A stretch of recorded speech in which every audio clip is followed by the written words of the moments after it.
സാധാരണ അച്ചപ്പം ഉണ്ടാക്കുന്നതിൽ നിന്നും വ്യത്യസ്തമായിട്ട് ഇന്ന് എളുപ്പത്തിൽ ഉണ്ടാക്കിയെടുക്കാൻ പറ്റിയിട്ടുള്ള ഒരു അച്ചപ്പത്തിന്റെ റെസിപ്പിയാണ് കേട്ടോ ഷെയർ ചെയ്യുന്നത്. പിന്നെ അതുപോലെ തന്നെ ഈ ഒരു വീഡിയോയിൽ നമ്മൾ അച്ചപ്പം പുതിയ അച്ചിൽ നിന്ന് പെട്ടെന്ന് വിട്ട് കിട്ടാൻ അച്ചപ്പം, അതായത് നമ്മൾ അച്ച് മയക്കിയെടുക്കാന്നൊക്കെ പറയില്ലേ, അപ്പൊ അങ്ങനെ നമുക്ക് മയക്കിയെടുക്കാൻ എന്താ ചെയ്യുക എന്നുള്ളതും കൂടെ ഈ ഒരു വീഡിയോയിൽ പറയുന്നുണ്ട്. അപ്പോൾ അത് അച്ചപ്പം റെഡിയാക്കി എടുക്കാൻ വേണ്ടിയിട്ട് ഞാനിവിടെ 1.5 കപ്പ് അരിപ്പൊടിയാണ് കേട്ടോ എടുത്തിട്ടുള്ളത്. നമ്മൾ പത്തിരിക്കും ഇടിയപ്പത്തിനൊക്കെ എടുക്കുന്ന അരിപ്പൊടിയാണ് എടുത്തിട്ടുള്ളത്. സാധാരണ നമ്മൾ അച്ചപ്പം റെഡിയാക്കി എടുക്കുക പച്ച അരിപ്പൊടി വെച്ചിട്ടാണ് കേട്ടോ. പച്ചരി കുതിർത്തിട്ട് നമ്മളത് പൊടിച്ച് അരിച്ചെടുക്കണം. നല്ല നൈസായിട്ട് തരിച്ചെടുത്തിട്ടുള്ള ആ ഒരു പൊടിയിലാണ് അച്ചപ്പം റെഡിയാക്കി എടുക്കുക. അപ്പോൾ ഇതുപോലെ പത്തിരി പൊടി വെച്ചിട്ടും നമുക്ക് പെർഫെക്റ്റ് ആയിട്ട് തന്നെ അച്ചപ്പം ഈസി ആയിട്ട് റെഡിയാക്കി എടുക്കാം കേട്ടോ. പിന്നെ ഇതാ നമ്മൾ 7 ടേബിൾ സ്പൂൺ പഞ്ചസാരയാണ് എടുത്തിട്ടുള്ളത്. അത് നമുക്ക് മിക്സിയുടെ ജാറിൽ ചേർത്ത് കൊടുത്തിട്ട് നന്നായിട്ടൊന്ന് പൊടിച്ചെടുക്കാം. ഇതുപോലെ പൊടിച്ചെടുത്തതിന് ശേഷം പിന്നെ ഇതിലേക്ക് ഒരു കോഴിമുട്ടയും കൂടെ ചേർത്ത് കൊടുത്തിട്ട് ഒന്നും കൂടെ അങ്ങ് അടിച്ചെടുത്തിട്ട് നമുക്കിതാ ഈ ഒരു പൊടിയിലേക്ക് ചേർത്ത് കൊടുത്തിട്ട് മിക്സ് ചെയ്ത് കൊടുക്കാം. ഇനി നമുക്ക് ഇത് മിക്സ് ചെയ്തെടുക്കാൻ വേണ്ടിയിട്ട് തേങ്ങാപ്പാലാണ് വേണ്ടത്. അപ്പം ഞാനിവിടെ 1 കപ്പ് തേങ്ങയുടെ പാലാണ് കേട്ടോ എടുത്തിട്ടുള്ളത്. ഇപ്പോൾ പൊടിക്കനുസരിച്ചിട്ടും ഓരോ പൊടിക്കനുസരിച്ചിട്ടും തേങ്ങാപ്പാലിൻ്റെ അളവിലൊക്കെ അങ്ങോട്ടും ഇങ്ങോട്ടും മാറ്റം വരും. വെള്ളം ചേർത്തിട്ട് ആണ് കേട്ടോ തേങ്ങാപ്പാൽ എടുത്തിട്ടുള്ളത്. ഏകദേശം ഒരു 2.5 കപ്പോളം തേങ്ങാപ്പാൽ നമുക്ക് ആവശ്യമായി വന്നിട്ടുണ്ട്. അപ്പോൾ അത് പൊടിക്കനുസരിച്ചിട്ട് അങ്ങോട്ടും ഇങ്ങോട്ടൊക്കെ മാറ്റം വരും.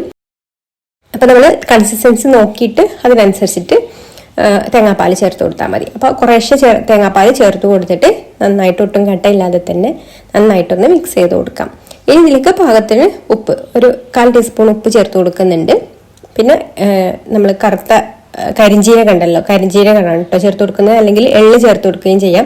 കരിഞ്ജീരകത്തിന്റെ ടേസ്റ്റാണ് ഒന്നും കൂടി അച്ചപ്പത്തിലേക്ക് നല്ലത്. അപ്പം ഞാൻ കരിഞ്ജീരകമാണ് ചേർത്ത് കൊടുത്തിട്ടുള്ളത്.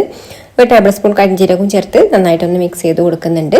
ആവശ്യത്തിന് തേങ്ങാപ്പാൽ ഒഴിച്ചിട്ട് ഇതാ ഇതുപോലെ കുറച്ച് ലൂസായിട്ടുള്ള ഒരു ബാറ്ററാണ് കേട്ടോ നമുക്ക് വേണ്ടത്.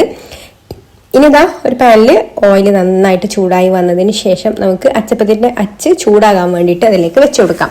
ഞാനിവിടെ 2 രീതിയിലും ചെയ്യുന്നുണ്ട് കേട്ടോ. പഴയ അച്ച് വെച്ചിട്ടും പുതിയ അച്ച് വെച്ചിട്ടും ചെയ്യുന്നുണ്ട്. ഈ ഒരു അച്ച് വെച്ചിട്ട് ആദ്യമായിട്ടാണ് കേട്ടോ ഉണ്ടാക്കിയെടുക്കുന്നത്. പക്ഷെ നല്ല പെർഫെക്റ്റ് ആയിട്ട് തന്നെ കിട്ടിയിട്ടുണ്ട്.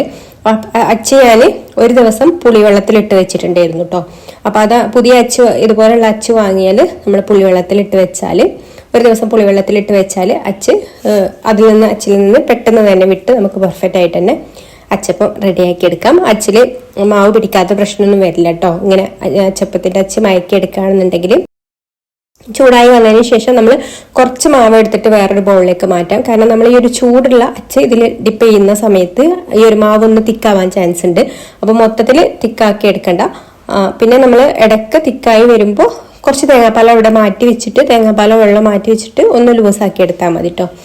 ഇനി ഇതാ അച്ച് ചൂടായിട്ടുള്ള അച്ച് എണ്ണയിൽ നിന്ന് എടുത്തിട്ട് ഇതിൽ ഡിപ്പ് ചെയ്ത് കൊടുക്കുക. മുകൾ ഭാഗം അച്ചിൻ്റെ ഒരു മുകൾ ഭാഗത്തേക്ക് മാവ് വരാൻ പാടില്ല. അപ്പോൾ അച്ച് വേർപെട്ട് പോരില്ല കേട്ടോ, അച്ചപ്പം വേർപെട്ട് പോരില്ല.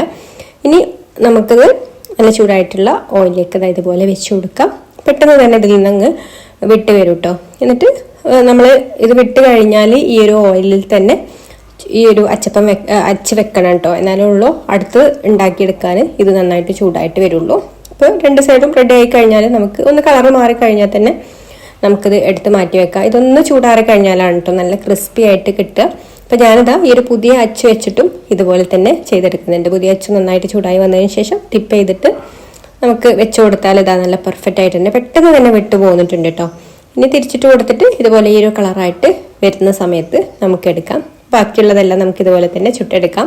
അപ്പോൾ നല്ല പെർഫെക്റ്റ് ആയിട്ടുള്ള അച്ചപ്പം റെഡി ആയിട്ടുണ്ട്. അപ്പോൾ ഇതുവരെ ഈ ഒരു പത്തിരിപ്പൊടിയും ഇടിയപ്പത്തിൻ്റെ പൊടിയൊക്കെ ഉണ്ടെങ്കിൽ അത് വെച്ചിട്ട് നമുക്ക് ഈസി ആയിട്ട് ട്രൈ ചെയ്ത് നോക്കാം. അപ്പോൾ ഇതുവരെ ഇതുപോലെ ഉണ്ടാക്കിയിട്ടില്ലെങ്കിൽ ഒന്ന് ട്രൈ ചെയ്ത് നോക്കിക്കോളൂ കേട്ടോ. ഇഷ്ടമായിട്ടുണ്ടെങ്കിൽ ലൈക്ക് ചെയ്യാനും ഷെയർ ചെയ്യാനും ചാനലൊന്ന് സബ്സ്ക്രൈബ് ചെയ്യാനും ഫേസ്ബുക്കിലാണ് കാണുന്നതെന്നുണ്ടെങ്കിൽ പേജ് ഒന്ന് ഫോളോ ചെയ്ത് സപ്പോർട്ട് ചെയ്യാനും കൂടി മറക്കല്ലേ. അപ്പം മറ്റൊരു നല്ല റെസിപ്പിയുമായിട്ട് അടുത്ത വീഡിയോയിൽ കാണാം. താങ്ക്